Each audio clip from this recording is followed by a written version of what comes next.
Before we wind up your మాట అనక మానలేకపోతున్నాను. మీ సినిమాలు ఫ్లాప్ అయినా మీరు ఎప్పుడు హిట్గా ఉంటారు ఎందుకు? అంటే మీ రివ్యూలు బాగున్నా మీ సినిమాల రివ్యూలు బాగాలేవని ఎప్పుడు ఇంట్రెస్ట్ ఫ్యాక్టర్ ఎప్పుడు? ఇప్పుడు హిట్ టు ఫ్లాప్ అనేది emotional terms. I look at the logistics of monies and what I'm doing. ఏ రోజైతే నేను మిక్సింగ్ చేశానో ఆ రోజు నుంచి నేను పట్టించుకోను సినిమా. ఎందుకంటే నేను ఇంకేం చేయలేను దాని గురించి ఏమైనా. అప్పుడు నేను ఇప్పుడు అడవిలో జంతువులకి మనుషులకి తేడా అంటే వాళ్ళ పిల్లల్ని కానేసి ఒక వచ్చి ఆటి హంటింగ్ ఆటి చేసుకున్నప్పుడు వదిలేస్తాయి. మళ్ళీ నా కొడుకు ఎక్కడ నా కూతురు ఎక్కడ అని పరిగెట్టాడు. మనం పట్టుకుని ఏలాడతాం.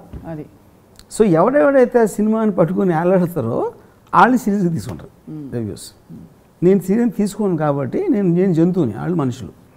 మీరు భగవద్గీత సారాంశం చెప్పారు, నువ్వు విత్తు నాటేసే ఫలితాన్ని ఆశించదని. గీతా సారం చెప్పారు. ఇప్పుడు తెలుసా మీకు? I don't know.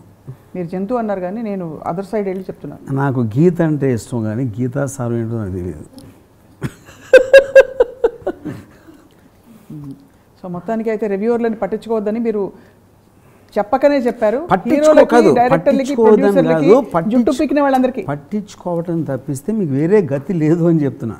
అదొక్కటే ఆప్షన్, వేరే ఆప్షన్ లేదు. Part of the eco system. అంతే.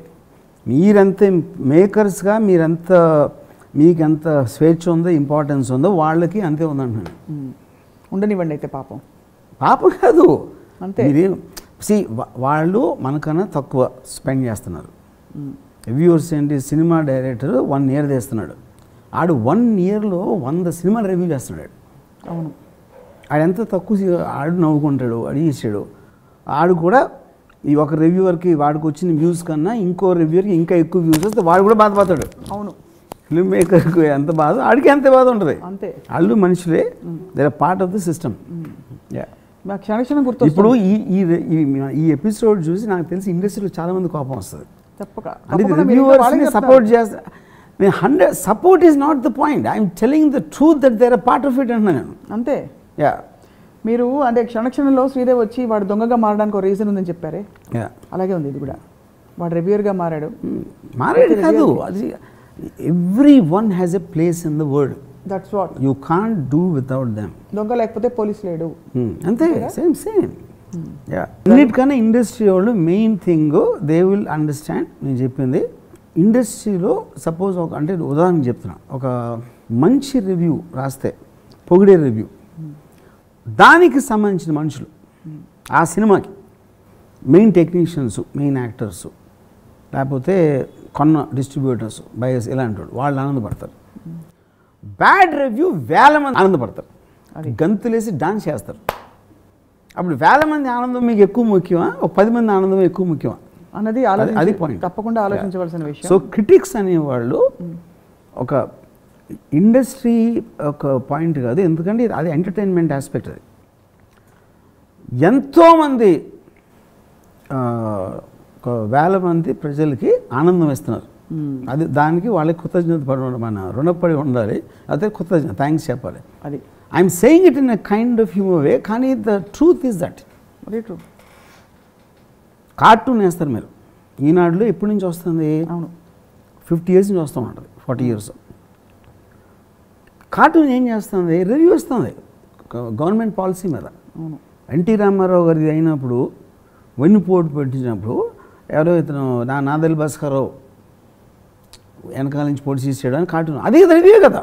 It is making a comment on a current political event which is very very potent and strong. Is expressing it through a cartoon, but the issue is real. That is what he's saying.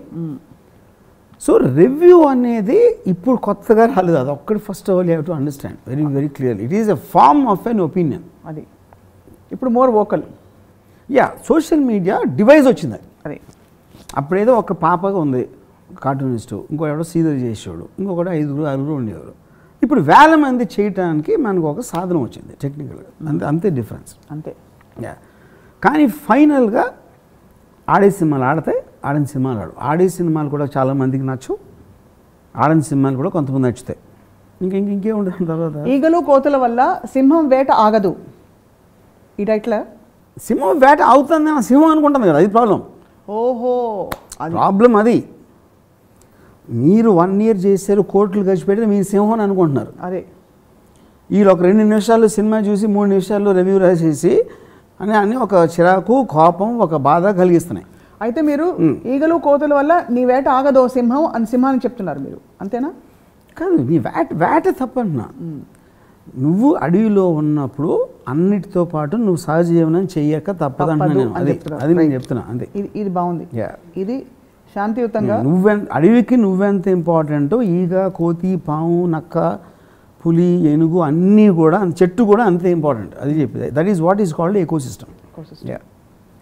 మీకు ఈ ఒక్క episode కోసం Nobel బహుమతి ఇవ్వాలని మేమందరం అనుకుంటున్నాం. మేమందరం అంటే ఎవరు? అంటే నేను, మా రాజు, ఓకే, మా బ్రహ్మ. ఓకే, ఆయన ఫస్ట్ వాళ్ళు అనలేదు, వాళ్ళ తరపున మీరు ఎట్లా అంటారు? ఆల్రెడీ వాళ్ళు ఇలా అన్నారా?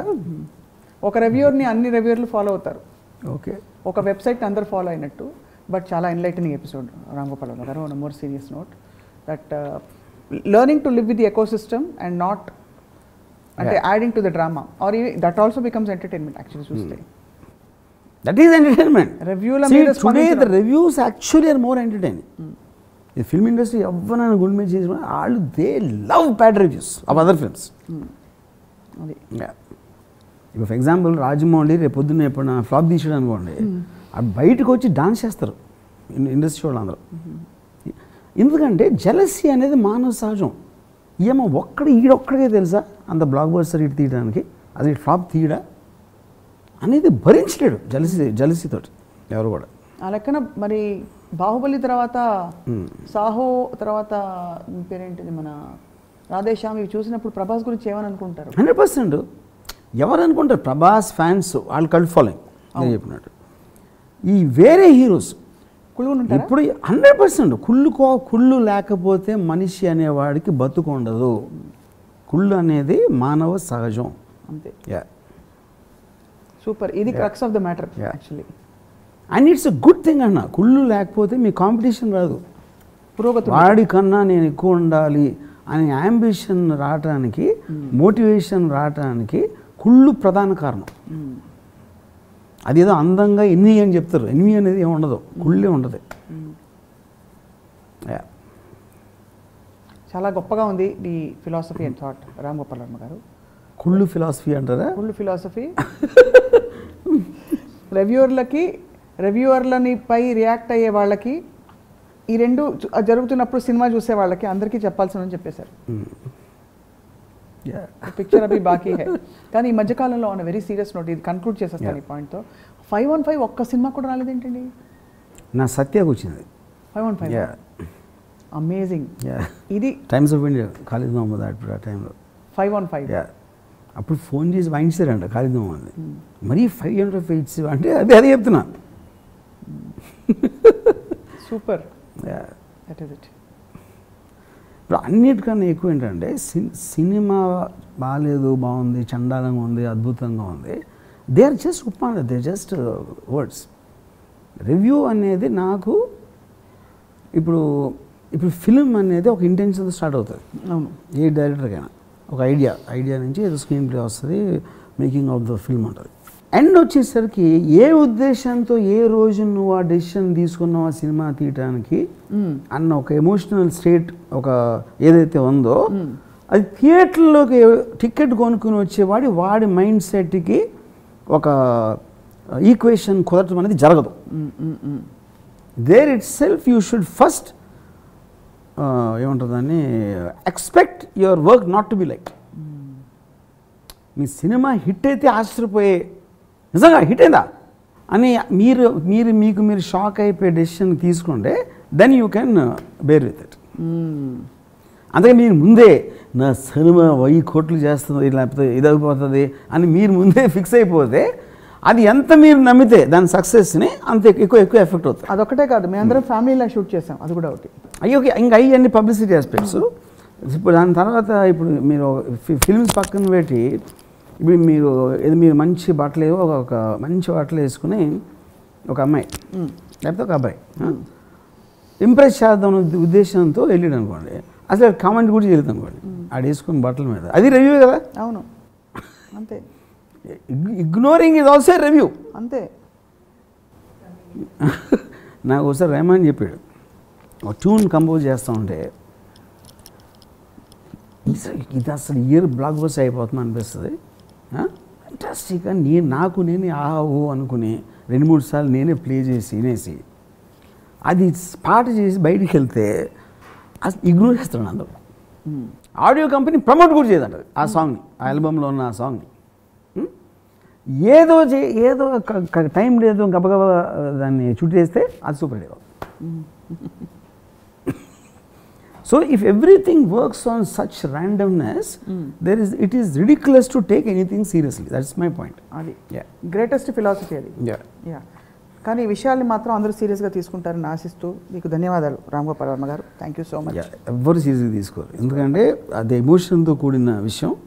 ప్రతి ఫ్రైడే ముందు ఎవరైతే సినిమా తీశారో వాళ్ళ ఎమోషన్స్ అన్నీ వేరే లెవెల్లో ఉంటాయి. అదే ఆ ఎమోషన్లో నా లాజిక్ అంతా కొట్టుకుపోతుంది, గడ్డి పోచలాగా. కానీ ఒక ప్రవాహంలో గడ్డి పోచలా ఉంటుంది నా లాజిక్. అలలు వచ్చి వెళ్ళిపోయాక మిగిలేది అట్టడుగు నుండే మీ లాజికే. కానీ అది ఎప్పటివరకు ఉంటుందంటే మళ్ళీ సినిమా స్టార్ట్ కరెక్ట్గా కొంచెం చెప్పింది, మళ్ళీ స్టార్ట్ చేసాక మళ్ళీ ప్రవాహం అంతే. Hi, this is Isha Chavla. This is Manara Chopra. Hi, this is Kartikeya. నేను director తేజాని. Press the bell icon for more updates. For more such videos, please subscribe to iDream. For more videos, please subscribe to iDreams. For more videos, please subscribe to iDream. And you're watching iDream Media. Please like, share and subscribe to the channel. And don't forget to subscribe to iDream. Please subscribe iDream Media. Do subscribe to iDream. Subscribe to iDream Media. Do subscribe to iDream Media. Don't forget to subscribe. Click on the button below. Don't forget to subscribe to iDream.